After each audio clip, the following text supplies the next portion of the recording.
I'm overwhelmed daily, find the historical lies of the narrative of white supremacy and the nation that caters to white guilt and forces me to prove the equality of my blackness every day. I am overwhelmed listening to the voices of those who think they have this singular right to define and determine who belongs in America and who is an American when it was my forefathers and my foremothers who built this land. I am overwhelmed with gun violence and mass shootings and threats against historically black colleges and universities that ain't had nothing to do with anything that went down this past week. I'm overwhelmed with the culture of division and violence that this administration fuels and fertilizes with an inability to show compassion for those who are in need. I'm overwhelmed to find out that $75 billion is being directed to the policing and the detention of undocumented individuals while Medicaid and Medicare and Social Security and food assistance and 300,000 black women have lost their jobs under this administration. I'm overwhelmed. I'm overwhelmed with ICE raids and Klan rallies and threats against the Smithsonian and corporations backing off of DEI and executive orders and Supreme Court rulings. I'm overwhelmed by folk who call themselves Christian simply because they invoke the name Jesus and quote scripture from the Old Testament, but never love like Jesus, never try to live like Jesus, never apply the Sermon on the Mount, bear no fruit of the Spirit.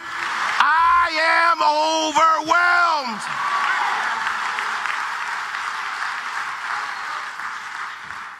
And I do not celebrate the killing of anyone. Charlie Kirk did not deserve to be assassinated. But I'm overwhelmed seeing the flags of the United States of America at half-staff, calling this nation to honor and venerate a man who was an unapologetic racist and spent all of his life sowing seeds of division and hate into this land.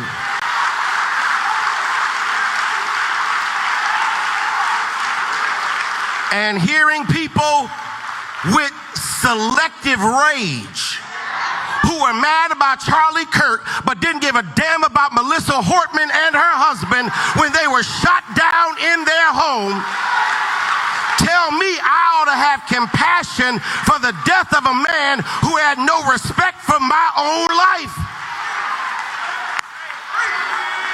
I am sorry, but there's nowhere in Bible where we are taught to honor evil. And how you die does not redeem how you lived. You do not become a hero in your death when you are a weapon of the enemy in your life.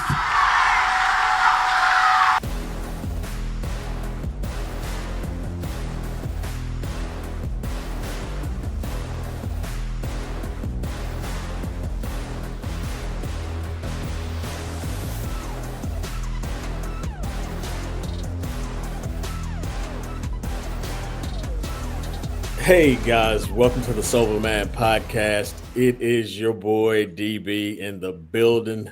I am here with my podcast partner, Chill. Chill, what's good, brother? Man, living life, man. Living life, hanging in there. You know what? Living life is not a bad thing. Not a bad thing right now. Not a bad thing right now. I'll take it. So tonight, ladies and gentlemen, we have a very, very special guest. She is no stranger to the show. As a matter of fact, she was our third guest. Actually, she did our third episode Episode almost 3 3. years ago now. Has Yeah. it been that long? It's been that long. Yeah. Yes. And then the most recent time she was on the show was December of 23 when we talked about healing for the holidays and talked about family trauma and things of that nature during the holiday season. And we have not spoken to her from a podcast perspective since then. Right. Ladies and gentlemen, and I'll give a little more detail around why Crystal is here. But first of all, I want to just introduce to some of you guys, Dr. Crystal Currie. And I say doctor knowing that she is only a month or so out from completing this task. So we're going to go ahead and put that in the atmosphere. There's no Amen. need of pulling off. She is now Dr. Currie to us, and she could be Dr. Currie to you all as well. Dr. Crystal Currie, welcome back, our sister to the Soul of a Man podcast. Thank you. I'm so excited to be here. This is a great place. I love being here. You know what? We are super excited to have you. Yes. If I have to be honest, tonight was supposed to be another episode. You're always our first choice, but you weren't our first choice for tonight. Yes. We called an audible, and let me tell you why.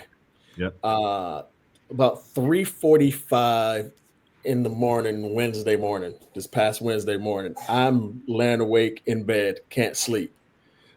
Keep in mind, we kind of started this podcast as that for that very reason, because Black men don't sleep for a myriad of reasons. Right. And my reasoning that morning essentially was there's a lot of things going on in our world today, especially here in the United States. Yeah. I was in Arizona last week, and my wife called me while I was there, and she informed me that Charlie Kirk had been assassinated. When she said it to me, my response was basically, okay. And she said, Darren, the man was assassinated. My next response was, nothing beats a Jet 2 holiday. And she was like, wow. So later that night, I had a conversation with God, and I said, God, have I become too desensitized to the things that are going on around me? I don't like feeling that way. When you think about, the Charlie Kirk assassination, you think about the number of school shootings we've had over the past couple of months. You think about Trey Reed been found hanging on a college campus at Delta State University down in Cleveland, Mississippi. When I talk about school shootings, I pray with my kids every morning because I drop them off to school. And it's always, God, protect my kids from any hurt, harm, and danger. Be a hedge of protection around them, the school, the teachers, the other students. Yeah. I say that prayer knowing that some of their friends' parents and some of their teachers think just like Charlie Kirk. But I still have to pray for them because I want them to be protected. A couple of years ago, we had a brother on the show, a good friend, Brother Jonathan Hill. And Jonathan Hill, for those of you who remember, penned what I consider an opus to Bank of America in 2020 during the George Floyd murder. And it was entitled, I Am Not Okay. And he ended it by saying, someone is going to ask me how I'm doing, and I probably won't say I'm okay. I will say I'm exhausted. Just recently, Reverend Dr. Howard John Wesley of Alfred Street Baptist Church in Alexandria, Virginia, preached a sermon called I'm Overwhelmed. it's gone like wildfire on social media. It is trending. It is every time you flick your social media page, he's somewhere with this sermon. Um, Tonight, I don't know if there's a better word than I am overwhelmed. Yeah. So I go back to what I was stating at 3:45 in the morning. I'm thinking, I'm processing. I got all of this stuff going on in my mind. I said to myself that morning, I'm going to get up. I'm going to call Crystal's husband and ask him if she's available. I'm going to let Chill know that we're calling an audible because I need this. I suspect a lot of our viewers need this. Yeah. I will say this. Black people over the last, I don't know, 6 months have done a really good job with our fans and our boots on the ground. But at the same time, we've been minding our own Black business. Yes. But at the same time, I feel like we have our head in the sand because we don't want to deal with stuff that ain't our business. But even when it's not our business, it's our business because it's hitting close to home. Yeah. HBCUs have to close because of something we didn't do. Our kids are being hurt in school just like everyone else's kids. So we can, find out where those fans at and we can have our boots on the ground, but we also have to have a conversation. We can't run from it and hide from it, even though we are minding our own Black business. But our business is everyone else's business as well. So I say that long diatribe to say, Crystal, welcome to the show. We wanted to lean on you tonight as our resident expert and really kind of talk us and our viewers through everything that's going on now. I don't want to make this a political show. Yeah. I'm going to do my best to keep my views to myself because I certainly have some. I want this to be about healing and coping, not about what this party's doing or what that party's doing or that, type of stuff. So Crystal, all of that to say, welcome to the show. We're so happy to have you. Yeah. You are desperately needed from my perspective, and I suspect from others as well. Thank you. Thank you. I'm glad to be here. Yeah. So Crystal, minding our own Black business. Yeah. But needless to say, it's still having adverse and negative impacts on how we're thinking and how we move. Yeah. Let's talk about it. What are you seeing an increase in patients or doing therapy sessions as a result of all of this stuff? If you're not, you probably should be. Yeah, I would like to give maybe just some education that provides like some background to what's happening psychologically when Black people are saying, I'm minding my business, right? So when we talk about what's happening here, right, systematic oppression, voices being muted, racial terror, all of those things, these are things that historically Black people have experienced and they have historically been traumatized by. The thing about trauma is, and it's so interesting and fascinating, is when you've experienced a lot of trauma, when more traumatic things happen, it really doesn't necessarily traumatize you, but it becomes a stressor for you. So while maybe our Caucasian counterparts are experiencing trauma because this historically hasn't been, they haven't experienced it, for Black people, it's more of a stressor. And people cope with stress very differently. And Black people normally cope with stress by engaging in their social connections, in their groups, having fun, boots on the ground, fans. We're going to trail rides, we're hanging out, we're having fun. That's how people, Black people normally deal with stress. And a lot of my clients, they talk about what's happening, but essentially everybody, all Black people have, it's like a million fires burning. And Black people have to decide which fire am I going to attend to? Right. And really what they're deciding is I have to attend to the fires that are burning close to home. Yes, a lot of things are important, but what's burning close to me is what's most pertinent. And once I get these fires under control, then I can go out and help other fires and hopefully it won't be burned down by then. Right. Right. We as a people, I've heard it a lot, really frequently of late. We like to even brag about the fact because we're seeing our white counterparts in stressful, traumatic situations that they may not have faced before, and just historically, we are people who have been oppressed, we have been mistreated, we have dealt with racism, etc. And we almost brag to a point of, hey, we've been here before, we've gotten through this before, but it's compounding. Right. Darren talked about burying your head in the sand, and I'm guilty of it without question, because it just got to a point of I can't even hear any more negativity right now without it taking me to a tipping point. So I was minding my own business, kind of checked out, turned off the TV, got really, really became a real filter with social media, because it is there 24/7 hitting you with the next thing, and everybody's got an opinion on it.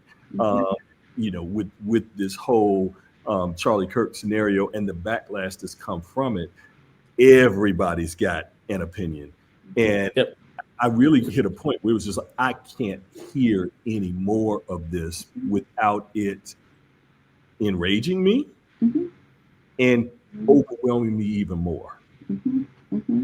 And that goes back to being overwhelmed, right? Because there's just so much happening. You have these feelings of helplessness. You really don't know how to deal with what you hear. And then there's a lot of Black people who feel like, I'm suffering, I'm struggling. All of these things are impacting me. I'm feeling overwhelmed. And then when I have these human responses, such as when Charlie Kirk died, I am then condemned furthermore for my feelings and my emotions. So it's like, it's a lose-lose, right? I have to be strong and fight, but then I'm also condemned for having human emotions and human feelings. And so it's like, what's the point? Yeah. I mean, you take Charlie Kirk out of the equation. And you say, you know what? I'm turning off the television. I'm turning off social. I'm getting rid of all of that stuff for the time being. Something as simple as going to the grocery store is triggering right now. When you ring up or the 20 items, and I say you because now everywhere you got to check yourself out. You ring up 20 items, and you look at the total, and then you look at your paycheck that hadn't gone up any. You're like, you have got to be kidding me. Then you hear the data about 300,000 Black women have lost their jobs.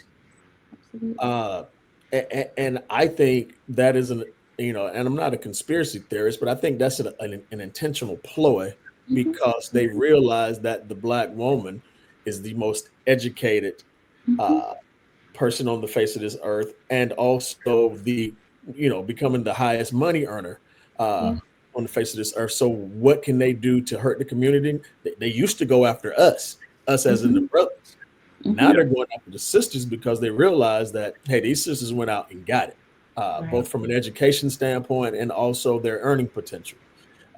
So you take stuff like Charlie Kirk out of it, you still, again, go to the grocery store, and I'm triggered just by buying groceries, because I'm like, God, you know what? 10 years ago, this would have been X. Right. And now it's like, yo, I can't, you almost can't afford you have to buy the bare minimum and the things you need, and some of the luxuries and the things you want or nice to haves, you have to leave behind.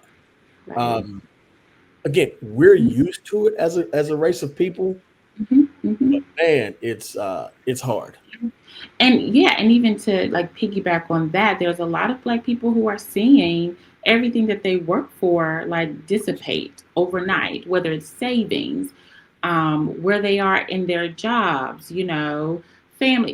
It's like, I've worked so hard 30, 40 years, and now I'm sitting at the register budgeting how to buy $200 worth of groceries. Right. right? It's shame. You experience shame, right? Yeah. Trying to figure out what more can I do, than feeling helpless because there's really nothing, Right. you can do. And when people get overwhelmed, they put their head in the sand. Yeah. Yeah. Mhm. Yeah. And D, I just have to piggyback on your comments about the 300,000 Black women who've Mhm. lost their jobs. The first thing that came to my mind, right, wrong, or otherwise, was how many of them are head of household. Right. You know, a whole nother level Yeah. Right. of stress and strain. Mhm. And Crystal, to your point, we went to school with a lot of folks from the DC area who Mhm. came to school here at Andy or Bennett or UNCG, went back home to DC to government careers. Right. And again, Crystal, to your point, we're in those careers for 20, 30 years, and all of a Mhm. sudden, one day, that Mhm. job is just gone. Right. And it can be life altering. Right. So, again, all of this weight, um, and for Darren and I talking about legacy, Mhm. and at 60 and 59 years old, you're looking at kind of where the world is in. And I've heard people use the term as broken. Mhm. We're broken right now. I mean, it really is. And I'm looking, trying to see where is the fix coming, Mhm. where Mhm. you, where you get back to some degree of normalcy Yeah. that you had kind of before all of this. Mhm. Yeah. I don't know what the fix is, Yeah. right? There are, like in the counseling world, we say there are problems and there are predicaments, right? And so problems have very defined solutions. Mhm. Predicaments are things that you have to endure because there is no readily available solution in sight. And so as Black people, what we know how to do, but we have to learn how to do in a very healthier way is learn how to cope and endure through this. Mhm. Because our mental health is at stake, our physical health is at stake, our families are at stake. And so we have to be able to go through this, staying as healthy as we can, Mhm. protecting our mind, spirit, body, all of that. Yeah. Because there is no Reddit identifiable solution that we know will work. Right. Right. Real quick, with Black women, Black men having endured Hmm. some past traumas and experiences through the years, you get to a point where the skin is thickened. Hmm. You just know and understand. I've got to keep grinding. Hmm. How easy is it for people to miss when the weight gets so heavy that you know what, you're actually depressed? Yeah. Hmm. Very easy.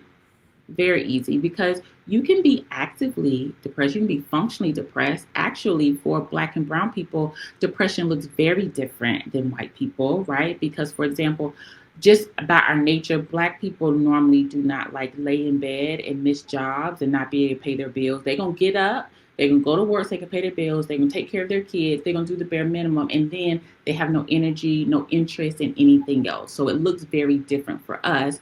So it can be very easy to keep trucking while you are functionally depressed. Wow, Hmm. that's scary.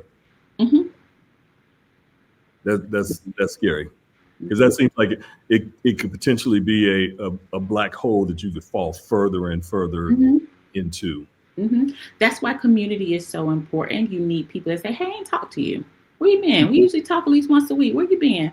Right? Let me see you. Let me put eyes on you. Right? You haven't been eating, or you gained some weight, or you lost some weight. Like what's happening? Community during this time is very important. Of course, going to therapy, right? And talking, expressing, having these conversations. Because just because we sweep it under the rug in our house, under the rug in our mind, doesn't mean it's not still in our house. Our body, right? Our body keeps score of everything that's happening. So we do have to have the opportunity to get it out in some way.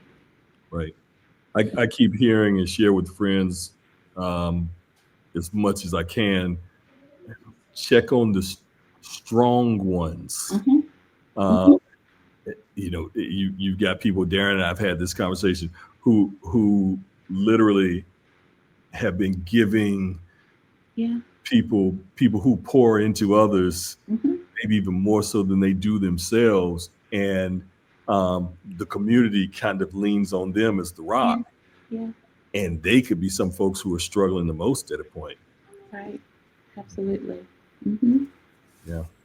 The other thing that we as Black people historically have found solace in is the church during tough times. But to be honest, the church has been somewhat of a letdown over the past however long. And I'm not saying all churches, I'm just talking in general. This whole white nationalism movement is done all in the name of Jesus. Right. And then you have Black folks. I'm trying not to go there tonight. Who will say, you got to forgive you, and you do. I heard a pastor say, and I can't remember, it may have been Dr. Wesley who said it. There's a difference between forgiveness and reconciliation. There is. We are commanded by God to forgive. Right. We are not commanded to reconcile. Right. But yet I hear people of color, all in the name of Jesus, right, talking about I have to love my neighbor, but that don't mean I have to talk to my neighbor. Correct. You can miss me with some of this, because this man is calling me every N word in the book, and he's talking about my Black women. He's telling me that Michelle Obama and Ketanji Brown Jackson can't process. He's telling me that Black pilots can't fly planes. Right. So you want it, which is crazy, because when I landed home from Phoenix, a Black pilot was flying that plane. It was full of white folks. So, so the church is telling me, and somewhere they got it twisted. Yes. And again, I'm not saying all churches by the stretch of it, because I go to a very good church and they tell it like it is. And you go to a very good church, Crystal. How do I know? Because I used to go to that same church. And you know what? Your church and my church are siblings. Yes, they are. So I know what we're getting. Right. But not everybody's getting it. When I see people writing stuff online, which is another reason I should stay offline, but quote unquote clergy, all writing about Black clergy, writing about what we should be doing as Black people. And I'm like, Negro, have you lost your mind? Right. Right. Where do we go if we can't go to the church and get honest and real feedback and input? Right. Yeah. Times like this really help identify the internal values of people, right? No matter what their religion. So during this time, some people saw that religion, Christianity, was put before human beings, right? Because if somebody was to come to you and was like, hey, my bully just got beat up, right? My bully, the person that's been chastising me, the person that's been stalking my wife, the person that's been causing my children, hell and high waters, they got beat up, they got put in jail. And then your response is, well, have you forgiven? Like, that sounds crazy. Right. That sounds absolutely crazy. And so I am always a proponent that if you work with people, you need to understand people. And that's when I was referring to people such as clergy, other Christian leaders condemning people who are already oppressed. How do you condemn those that are oppressed, but you have not said anything to the oppressor when Jesus hates oppressors? That's a word. Hates, right? And so that's where we get to where you're biased and you have a privilege that you're using to do to other Black people what they're saying white people are already doing to them, which causes you to lose credibility. So no, I don't want to hear about your Jesus because your Jesus doesn't care about what I'm going through. And then we lose the witness. Wow. Wow. Yeah. Yeah, Wow. it's funny. I try to read as much word as I can because I know I need it. Yeah. Um, We all do. and they say the Bible says it is your sword and your shield. Mhm. I got it sitting right here beside me. Mhm. Uh, it's my sword and my shield, and I take it with me. But man, it's crazy when I feel like I got to take my Bible and my 9mm Mhm. when I go out. Mhm. Mhm. Yeah. It's Yeah. like I never thought I'd see today. Right. Mhm. Mhm. My question on the back of that, D, for you, Crystal, you and Darren both with young kids. Mhm. Um, the trauma that we encounter, carry as parents, Mhm. without question, the children feel that energy. Mhm. How do you, um, what do you say to them? How do you talk to them Mhm. um, about things that they have some sense of what's happening in the world, and they're feeling something from you Mhm. that, oh, money's tight, Mhm. mommy's got some fear, daddy prays over us. He didn't used to pray every day right before we got out of the car to go into the school. Mhm. Something's changed. Mhm. um, Mommy, daddy, um, I went to school and they were talking about a school got shot up, and kids were hurt, and Mhm. the principal was hurt, and teachers were hurt. Are we safe? Mhm. What do you say? How do you talk to those young kids and even teenagers, for that matter, um, about their fears and concerns, and affirming that they will be okay? Yeah. So it's very different for like age groups. So elementary, middle, and high school. My kids are in first and third. Mhm. So the only really because we don't watch TV in our house. Yeah. And like social media, we're very, very mindful of that. So they're very like shielded Yeah. from that. However, we do not live in a Black neighborhood or Black space. Mhm. So we are often asking questions like, do you feel treated right? Do you feel sad? Did anybody do anything? Do you feel bullied? Just trying to, just gauge. And so Yeah. we're so far, so good. But they do lockdown drills in the classroom just in case a shooter comes. And so we have those conversations. And so my young kids, they really haven't put it together yet. But for older kids who understand and get it, I always recommend having the open, honest conversations, age appropriate, of course, and then creating a plan for them. Like, if this happens, this is what you do. Shoot me a text. I'm coming. I'll be outside. Something to let them know that, because kids often feel like there is a separation between their life at school and their parents at home. So making them understand that, like, just because I'm at home or I'm not at school with you does not mean that I'm not involved or I cannot help you there. So Right. always letting them know that, I can help you at school if you need me, and just being open about if they feel unsafe about anything regarding their race, regarding their religion. My son, I did forgot to mention this, my son was in first grade and he went to school and he was, there were other students who were challenging him on his God, and they were trying to convert him to another God. But one thing that we've always done, me and my husband, is we have been emphatic on letting them know what we as a family believe and what we as a family value. And I think that's important too for kids to know. Mhm. Great. It's interesting, Chill, to piggyback off of that. And Crystal, Chill, you mentioned that I pray for my kids, every morning in the car. Mhm. And it's funny, man. I think back on when my mom would send us off to school. and it's been a long time.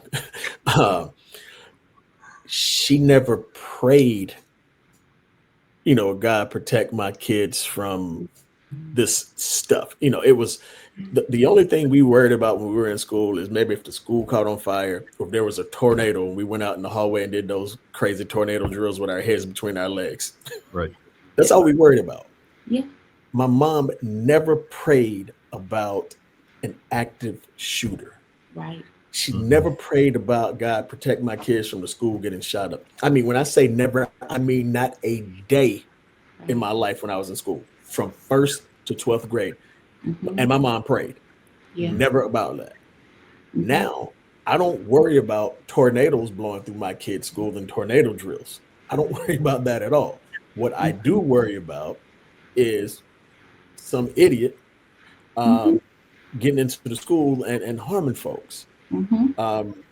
So, man, the world has changed and this country has changed immensely.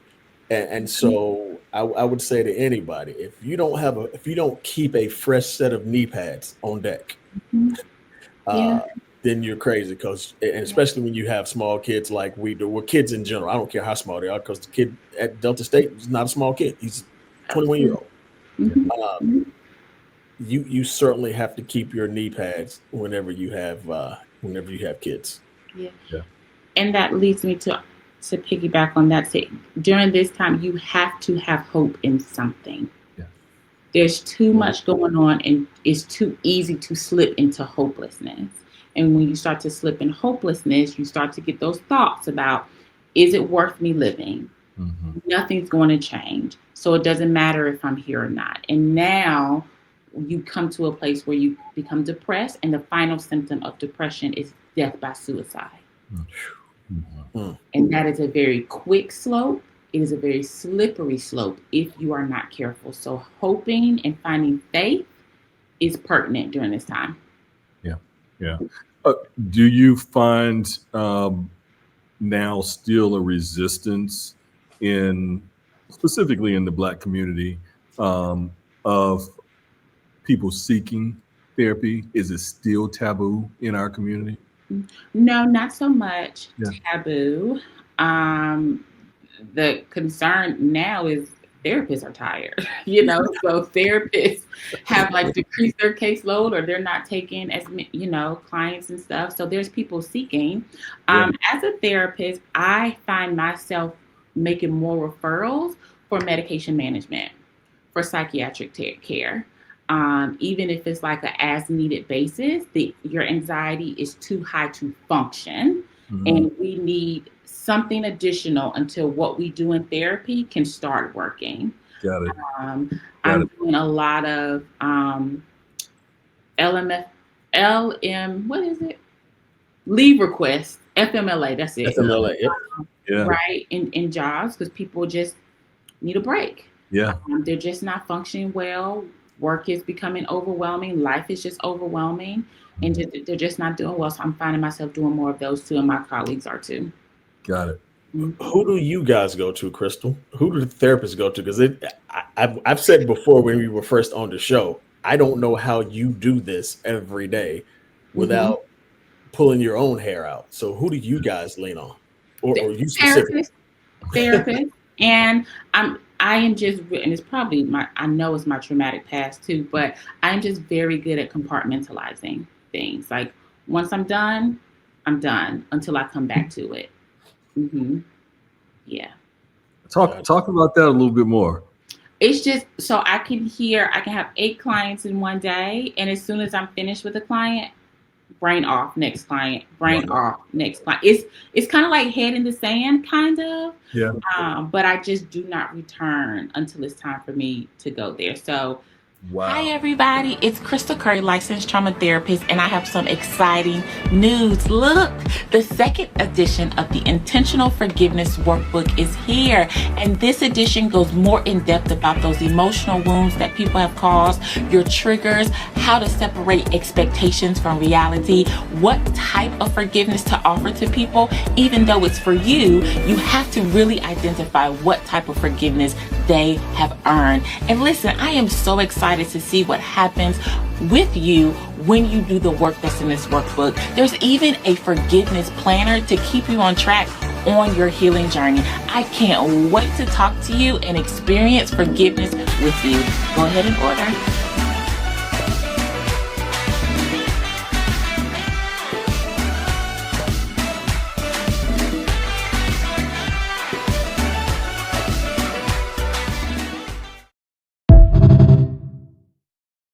Men and women are very different in how we think. So men are like one box at a time, right? Open one box in my mind, close it. Now I move to the other box. Open it, close it. Women, we can go from box to box or have many boxes open at one time, and it just doesn't affect us. So I think it's woman things too. But I keep parts of my life very separate. Got it. Mm-hmm. I have a lot of boxes open at one time and get to the point of stagnation. Yeah, performance paralysis. Uh-huh. Yeah. I like to take on a task or a project and be able to close that box as finished. It's something that I accomplished. Yeah. But again, just kind of in the realm of where we are in the world right now, and just in my own life right now. Just got through a move. I know you've been through a move before. It's a lot. It's stressful. So, there were a lot of boxes open, but some things kind of hanging out there open-ended until I could get settled in, this new space and really kind of even get organized within the new space. But again, one more thing is kind of, on your shoulder, another weight that you're carrying in the midst of all of it. Yeah. You mentioned earlier, really having to take care of mind, body, and soul. Suggestions on kind of how to tackle those three for those of us who aren't doing it effectively right now. Yeah, rest is important, right? So sometimes rest looks like sleep or laying down, but sometimes it looks like peace, right? And you may need both or either. It's important for you to recognize, does my body need rest, or does my mind need peace? And if you need peace, you probably need to steal away to a quiet place, away from all the stimulation responsibilities, whether it's 30 minutes a day to just sit, do nothing, be responsible for nothing, or lay down, and take a nap. And I say, do not be ashamed if you're tired, right? What we're experiencing in America is taking an emotional toll, right? It caused emotional struggle, emotional suffering. And those emotional struggles show up manifested as physical exhaustion. So you may not have done a lot that day, or you may not have done a lot that week, but you feel tired. And that's because of the emotional turmoil that you've experienced during the week. Yeah. Also, to take care of your mind, it's important that you think about your thinking, right? Think about what you're thinking about. Your mind is a machine, which means it only puts out what you put in. Yeah. So sometimes you have to ask yourself, is this thought true, or is it just what I'm feeling right now? Right? Will things never get better for real, or does it just feel like that right now? Yeah. Because it could be a feeling, but if you think that it's a thought, your behavior follows your thoughts. So if you think that things will never get better, you're going to start to act as though things never get better. But if it's just a feeling, it's like, okay, something happened. It's okay that it happened, and it's okay that I'm feeling this way, but I understand it's temporary, right? Right. And then set emotional boundaries, like y'all mentioned before. Limit your exposure to bad news. Turn off social media. Past 8 months, I have actually been studying the algorithm and how dangerous it is, especially for cisgender males. And it is not created to benefit anybody. Wow. Except for the organizations behind the algorithm. So when we say we're seeing more negative news, we're seeing more oppressive news, that is designed. It was designed to be that way. So social media, log it off. You're not going to miss nothing. conversations that you're having. Sometimes if you have that person that's calling and they always got bad news, hey, just don't pick up, right? Some people got the updates where you can screen the call, right? What you want? Tell me what's the intent of this phone call, and that will help. Setting those boundaries and giving yourself permission to step away, like I said before, and to say no. Yeah. Right? You don't have to show up for everybody in this season. Yeah. You don't have to give what you don't have. Yeah. That's interesting what you said about the algorithm. And how I know that is the absolute truth, because there's an increase in commercials talking about if you're exposed to social media and you felt like you've had been body shamed or have an eating disorder, you feel this way, you can now sue this company. I'm like, Yes. where did this come from? Absolutely. Right. The literature is very clear that there are no benefits from social media. Specifically, it's very interesting because I studied Gen Z, those that were born between 1997 and 2012. They're like 18 and 28, and I studied them because they were the first generation born with internet access, right? So they've always been able to connect globally to other people through the internet. However, they are the loneliest generation to ever walk the earth. Yep. So social media does not connect you socially. It does not feel that social connection. That's an innate need for everybody. So yes, you do have to get off social media, touch some grass, get some wings with friends, hang out, because you're not getting it from social media. Yeah, and it's funny you should say that, because I think the first time in the history of this country, Gen X is outnumbering Gen Z in terms of number of people, because Gen Zs are lonely. They're not hooking up. They're not having kids. Right, they're not. So yeah. Wow. So yeah, social media. If your kids are on social media, I would even encourage you to find something else. Yeah. Yeah. Wow. Yeah. It's a lot to carry. Interesting. You're just talking about kind of strategies and ways to help yourself physically, mentally, and the whole nine. And one of the things you said was sleep. Part of the way that this whole podcast came about is because Darren and I were talking. The conversation 3 years ago was like, dude, do you sleep? Nope. Do you sleep? Nope. How do we break that and get to a point where you can? My mind is it's just always going. Right. And I haven't mastered how to shut it down. I literally just haven't mastered how to shut it down to a point where you can just get. I'll sleep some, but it's never a solid good night's sleep. Right.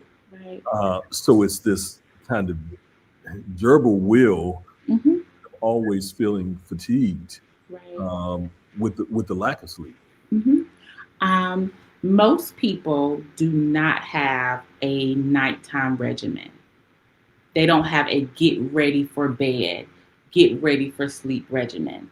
Most people do have a get ready for the day regimen, right? So it could be pray, read, walk, take a shower, brush your teeth, get breakfast, do all the things, and they are ready for the day.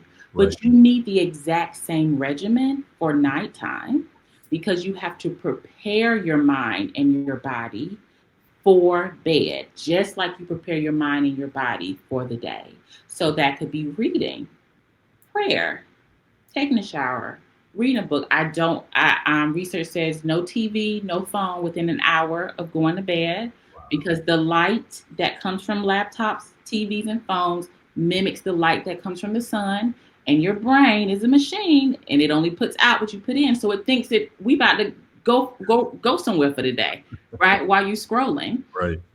So if you don't have a regimen that starts at the same time, just like when you wake up, you should start, because that will start to train you to get ready for bed. That's how interesting. are you doing that? Because I am literally, I'm getting ready to watch football as soon as we're done here.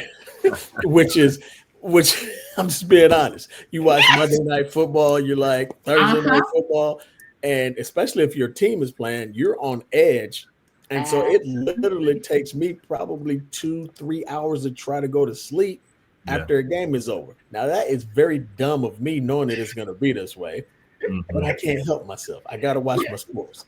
Yes. So no, you're right. I got to get some more discipline in my old age and my life, so I can sleep on Sunday nights, Monday nights, and Thursday nights. And D, for me, it's every night of the week, Law and Order. Which that's dramatic. Now starts with a body at the beginning of the show and goes downhill from there until we end up in the courtroom. Yes. And if it's not that, it's first 48 is some that craziness. And but I've heard really not good to try and go to sleep with the TV on. No, it's not good at all. And if you think about it, you were trained to go to sleep, right? You guys trained your kids to go to sleep. You guys had a routine for your kids. Yeah.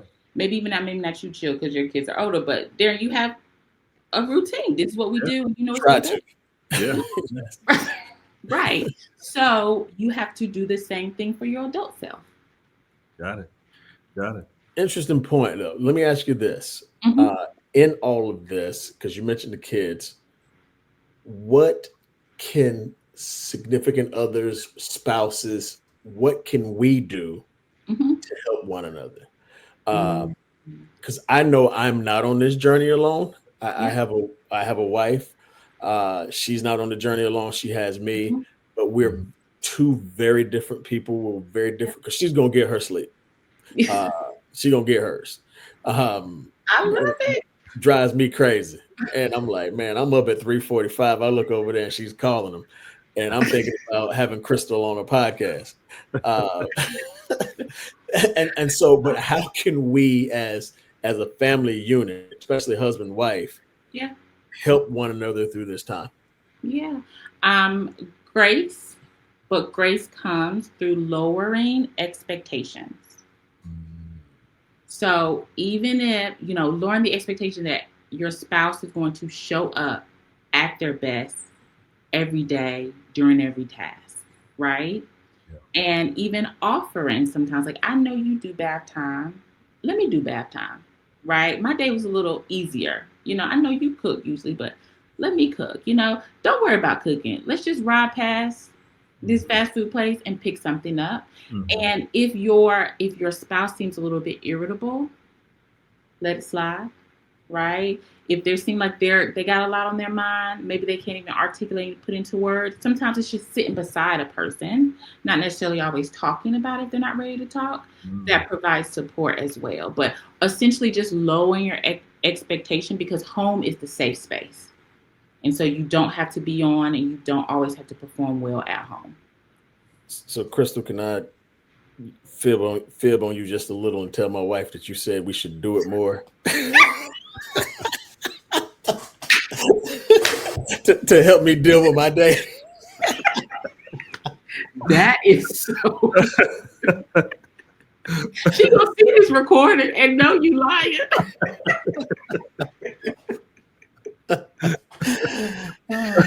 I had to get that in there. Yeah, but listen, she tired. She had a long day. Grace. Lower expectations.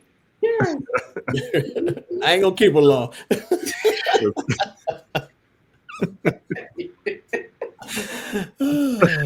Oh, you are hilarious. Super. Hey, man, if we can't laugh in times like this, God knows I need it. Listen, yes, joy. Joy is the emotion that is to your body. It has addictive properties, and so it makes you go after more of what makes you happy. So yes, find joy. Yeah. There is a reason why the Bible says the joy of the Lord is my strength. There is a reason. Choose joy. Go find it. Yeah, my mother, I've told Darren this before. My mother used to always say, you got to find some joy in this world somewhere. Absolutely. Because life is short. You got one of them. Yes. You got to find some joy. So in finding that joy for those persons who may be feeling a little hopeless, it is funny.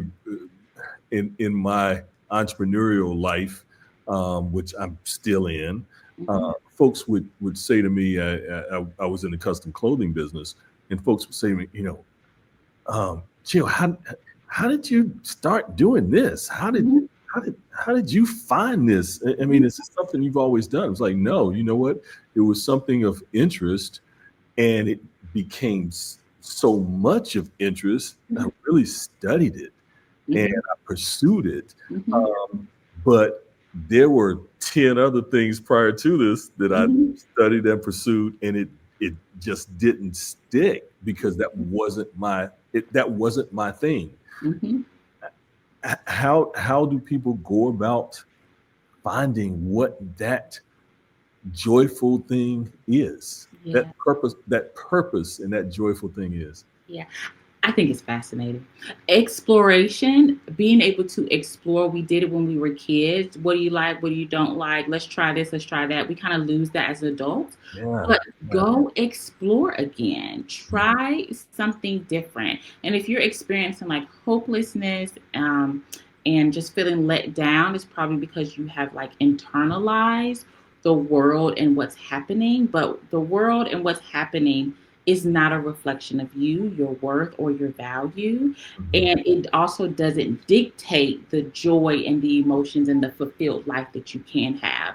Nobody's going to come and keep saying, come on, choose joy. That's something that you're going to have to do on your own. But be open about exploring new things. I love Black people because we will go to a place and try something. Now, there's a line we're not going to cross, right? But we are willing to try something. So just try it. If you don't like it, oh well, whether it's food, whether it's music, whether it's clothes, whatever it is, just try something and you may find joy in it. And I heard another pastor say, he was talking about people looking for jobs, and he said, look, you're never going to be happy finding a job. He said, your goal as a follower of Christ is to find your assignment. Absolutely. Because when you find your assignment, then everything else kind of falls in place. And I think, Chill, that's another thing, man, about this podcast. It gets tough because we haven't made a dime and we've spent money. But man, what keeps us going is it's our assignment. Just like tonight, I think it's inevitable that someone is going to hear this episode or watch this episode and they're going to be like, man, you guys must have been reading my mind. You must have been spying on me. This is exactly what I needed. It's never failed. Anytime we've had Crystal on our show, we've gotten that kind of response from somebody or someone. So again, I think this is our assignment. Doesn't mean it's our only assignment. But it's certainly one of them. And I think I would tell anybody, again, work, your job is going to be here and you're going to be able to do what you do. But your assignment is something that's going to really make a mark in the world and on society as a whole. So find your assignment. Yeah. It's funny. I'm sorry, Chris. It's funny just how you age and progress in that as well.